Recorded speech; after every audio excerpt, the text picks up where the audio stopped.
Deep Water by Watt Key, chapters 31 through 35. We stood in the center of the helicopter pad, feeling the wind on our faces and looking across the blue water over 100 feet below. The swells appeared like small harmless ripples. Standing at such heights without a railing made me nervous, but the thrill of it outweighed the fright, and it was a relief to have such open space about me after experiencing the creepy interior of the oil rig. A line of dark thunderclouds was closing in on us from the west, and we watched the heat lightning flicker deep within. The red light we'd seen while we were afloat glowed steadily atop the drilling derrick, nearly 100 feet overhead. "Let's rest here," Shane said. "I'm a little lightheaded." We both sat, and I slid the peaches and the can opener to him. "Feeling like eating some peaches?" "Sure," he said. Shane opened the can, and we immediately smelled something like rancid cheese. "Don't think so," he said. I frowned and shook my head. "Yeah, definitely bad. I hope all that stuff's not bad." "I'm sure we can find something to eat," Shane said. "After we rest, we'll keep searching the top floor. We can always catch fish if we have to. I still don't feel like eating, but we have to get some food in us. And we need to find a place to sleep," Shane said. "I can't stay in there unless we can open some windows," I said. "I'd rather sleep outside." After a short rest, we left the helicopter pad and went inside and took the stairs back down to the hall that ran along the third level of the rig. The first door we came to opened into a conference room with a large table that must have seated 20 people. There was a speaker phone in the center. Shane picked up the phone, listened, shook his head, and set it down again. I pointed to some cabinets, and he held the lantern on them a while I looked inside. I found an unopened can of cashews and showed them to him. "It's something," he said. "I doubt nuts can get that bad." "Yeah," I said, passing them to him. Shane opened the can and poured some into his hand. I stuffed them into my mouth and chewed while Shane watched my face. "Well?" he asked. "Definitely got an old taste to them," I said. "Kind of chewy, but not that bad." We continued down the hall, stuffing our mouths with cashews until we'd eaten them all.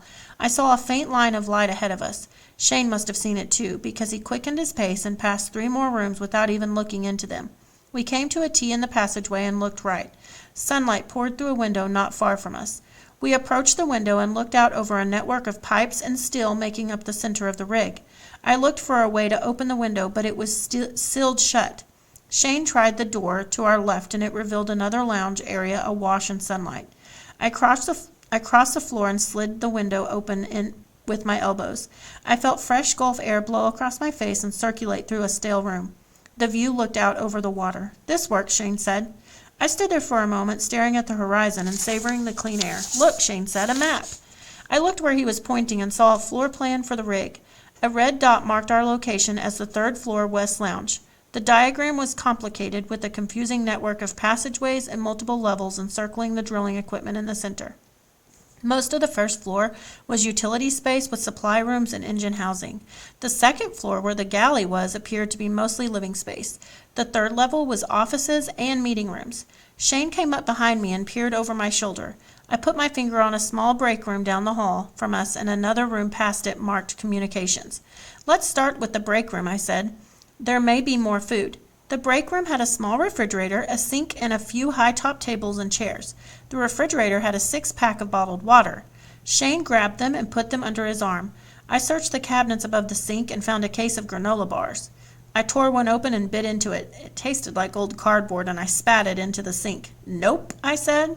"I guess we'll have to get that fishing equipment out of the lifeboats," Shane said. "Or maybe there's an actual fishing rod in one of the bedrooms below," I said. "We can check later." I looked in the last cabinet, found another first aid kit, and pulled it out. "I might need this," I said. "Bring it," Shane said. "Let's go check the communications room and see what we find." The communications room appeared to be the control center for the rig. There was a view over the derrick from behind a row of computers with large flat-screen monitors. On both sides of the room were racks of larger computers. I picked up a telephone handset next to one of the keyboards and heard nothing. I set it down, frustrated. "All of this stuff is dead," I said. "Nothing going to work without power." "There's got to be something," he said. "Well, there's nothing here." We returned to the lounge and lay down on separate sofas. The soft cushions felt like the most comfortable bed I'd ever been on. Despite my frustration and the pain in my hands, it wasn't long before I crashed into sleep.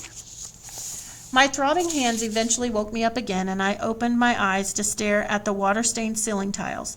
Wind whistled across the rig, and rain pattered the outside wall. I looked down at my watch. It read almost 3 o'clock. I'd been asleep for nearly 5 hours. I looked over at Shane and saw him lying on his back with his eyes open. "Did you even sleep?" "Yeah," he said, like I was dead. "The wind woke me." The rain came harder and blew in through the windows and began to sprinkle us. "Think we should close the windows?" Shane said.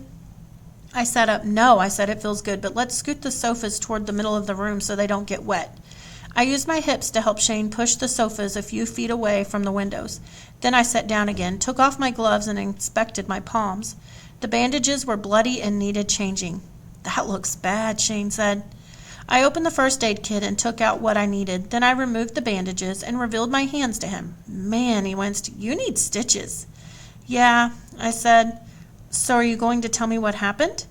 I held my hands out in front of him. "Help me do this first before I lose my nerve. Grab that bottle of alcohol and pour it on." "Are you serious?" "Yeah, I'm serious. Barnacle cuts can get infected quick." "You need something to bite on?" I desperately wanted him to just stop talking and get it over with. "No," I said, "just pour it on my hands and get ready to hear me scream. It's gonna hurt bad." Shane took off the top of the alcohol bottle and looked at me. "Come on, will you?" I said, "and don't just trickle it on, pour it on good." He shook his head, winced, and tilted the bottle. I screamed and lay back and writhed in pain. "You okay?" Shane asked after a few minutes. I stared at the ceiling and nodded. I could feel cold sweat sitting on my face. "How many more times you going to do that?" he asked. "I don't think I can do it again," I said. "Hopefully that's enough." Shane helped me sit up and began redressing my hands. As he wrapped the gauze, I told him how we'd floated against the mooring rope and how I'd climbed the rig and lifted him with the winch. He listened to it all without saying a word. "I would have died for sure," he said, "after I was done." I didn't answer him. "You saved my life." "Anybody else would have done the same thing," I said. "You can't leave people to die." "I think Dad would have left me. If it came down to only one of us being able to live." "No way." "It's hard to believe, but that's really how he was." "You don't know that." Shane sighed. "Well, anyway, we're safe now, just not exactly rescued," I said. "What about the lifeboats?" Shane said. "You think we can float away in one?" "Sure, but who knows how long we'd be drifting out there," I said. "We could die of thirst or starvation before anyone found us." "Yeah," Shane said, like he'd already thought the same thing. "We have to figure out how to call for help from here."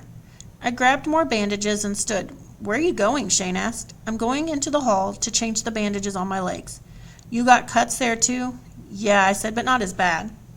After changing my bandages, I came back inside and lay down. I didn't feel like talking about our problems anymore. I'd had enough for one day.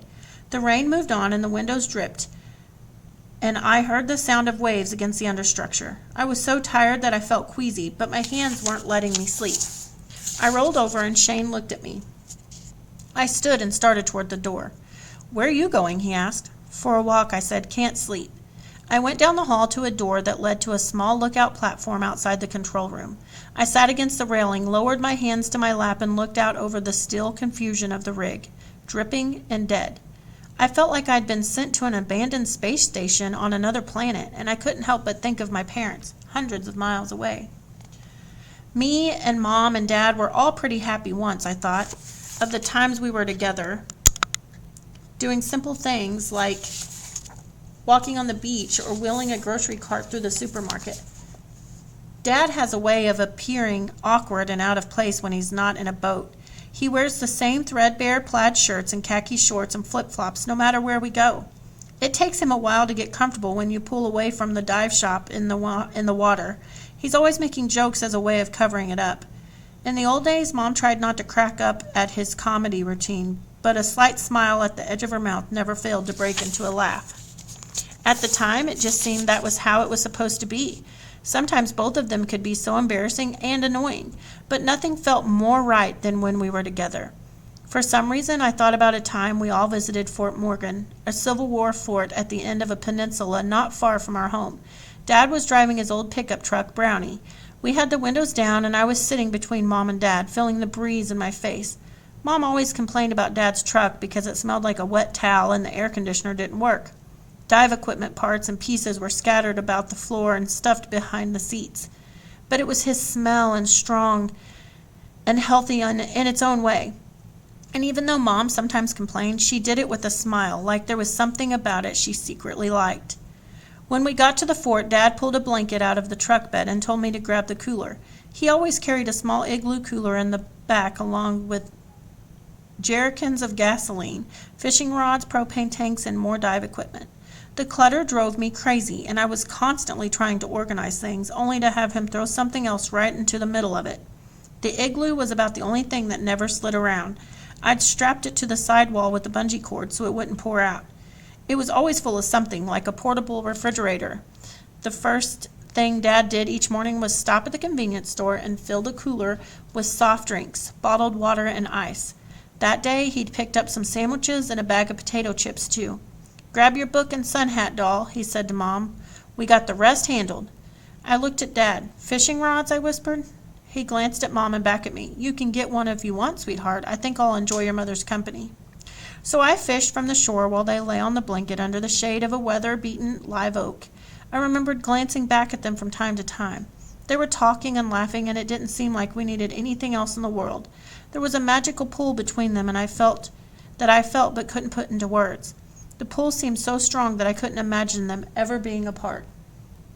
I returned to the lounge as the sun set outside the windows and darkness slipped over the room. I sat on the sofa staring at my gloved hands. Shane lay on his back looking up at the ceiling, magazines scattered on the floor beside him. "It's getting dark in here," he said. "You want me to turn on the lantern?" "No," I said. "Save the batteries." "I've been thinking of what we can do," he said. "I can't do much with these hands." "They'll get better." "I don't know," I said. "As soon as we're rescued, you can get stitches." I nodded doubtfully, and then both of us sat there without speaking as nightfall settled over us. Eventually, all we had to see by was the glow of a starlit sky coming through the windows. The breeze remained steady out of the west and kept the room cool and comfortable. "Maybe we'll find some decent food tomorrow," Shane eventually said. "Yeah," I said. "Maybe some survival rations off the lifeboats." "Sure," I said. I didn't want to tell Shane my concerns. I wanted to stay positive, but I already had a bad feeling that we'd just escaped one survival situation, only to find ourselves in another entirely different one. I was able to sleep until the early morning hours when my hands woke me up. The breeze had died and the air was hot and still. My face was sticky with sweat and my mouth was dry. I stared across the dark room, listening to the steady breathing of Shane as the dead silence of the rig with the water pounding it far below. It was strange to be near an open window and not hear the whine of mosquitoes. Above the water there was nothing alive for 100 miles, not even a fly. I got some ibuprofen and took it with a few swigs of water. Then I was able to fall asleep again. When I opened my eyes, the room was lighter and Shane was standing over me. "I'm going to get some of those survival rations out of the lifeboat. You want to come?" I sat up and brushed my hair behind my ears. "Yeah," I said. I grabbed my booties and tried to pull them on, but the pain in my hands made me clench my jaw. "Here," Shane said. He knelt in front of me and tugged the booties on and zipped them. It was a relief to finally have Shane be helpful. "Thanks," I said. "I won't be able to carry much, but I can put a few things under my arms." It wasn't long before we were standing before the lifeboats again. Shane climbed inside, the closest one, and returned with a bag of chocolate and energy bars. We sat on the deck and ate small portions of each. The chocolate tasted fine, but the energy bars tasted like bland oatmeal. "Hopefully there's something else in the galley that we can eat," I said. "That's not spoiled." "Got to be," Shane said, chewing slowly. "It's going to be tough eating this stuff every day." "Yeah," he agreed. "It's pretty bad." After our small meal, we decided to explore more of the rig. We continued past the stairwell to a solid steel door. Shane pulled on the handle, but it didn't give. He passed the lantern to me, gripped the handle with both hands, and jerked. The door popped loose and creaked open. The smell of oil and rust and wetness floated over us. He reached back for the light, and I pressed it into his hand. Then he showed it over the room and revealed a massive network of pipes and control panels and gauges. Much of it was rusty and glistening with oil and condensation. "You first," he whispered over my shoulder. I elbowed him in the back. "Shut up," I hissed. "You've got the light." "I'm glad your fists don't work," he said. "You're never going to stop talking about that, are you? Well, you did punch me in the face, hard." I shoved him again. "Go. I can still save up until my fists feel better again."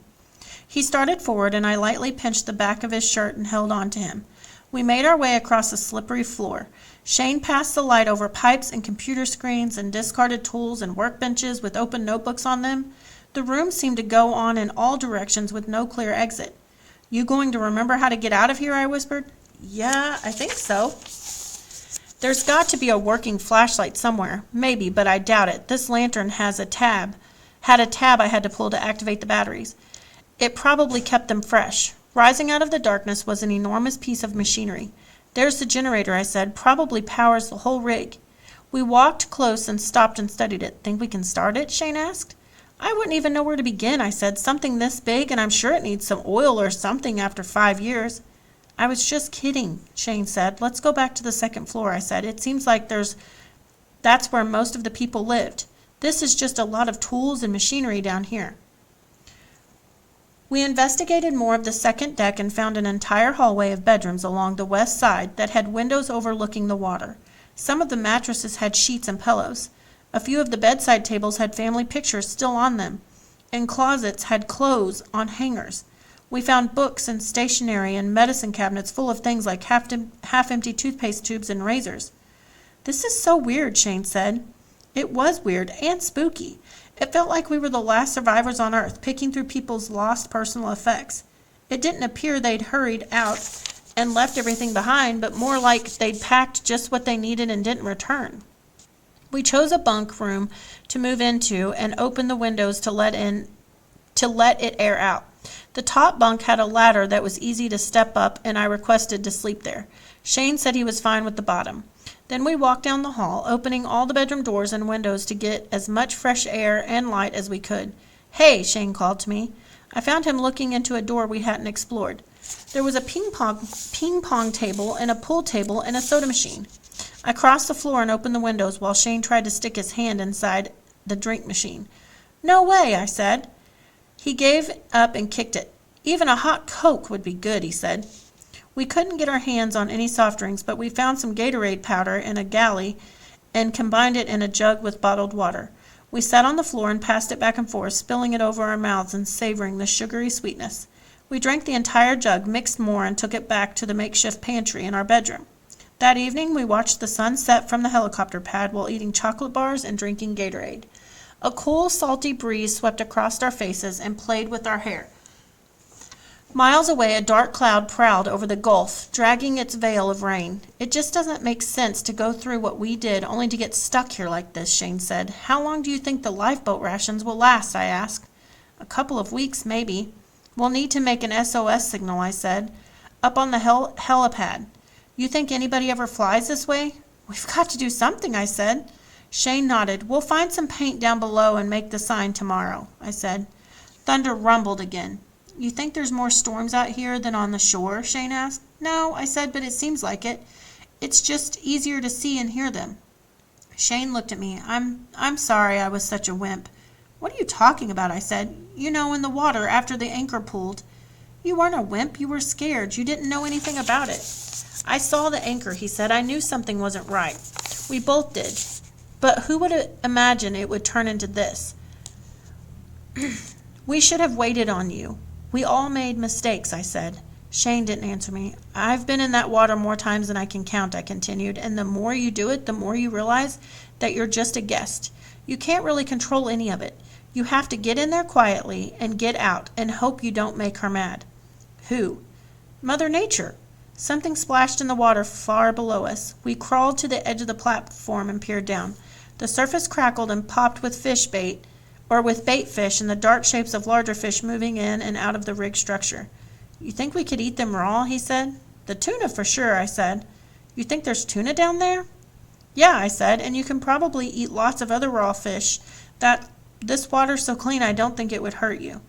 But we still have more of the rig to explore. Maybe we'll find some way to signal for help before it comes to that. Yeah, I said, maybe so. The night was hard. In addition to my hands hurting, nightmares played in my head like little horror movies. All the visions had to do with my parents finding me on the rig but not recognizing me, or a search party arriving but not being able to locate us. I tossed and turned trying to sleep, but I couldn't get out from under the bad dreams like they hung in the air itself, as though the rig was full of them. The worst part of it all was waking and thinkings that these nightmares, unlike any I had had before, had actually happened.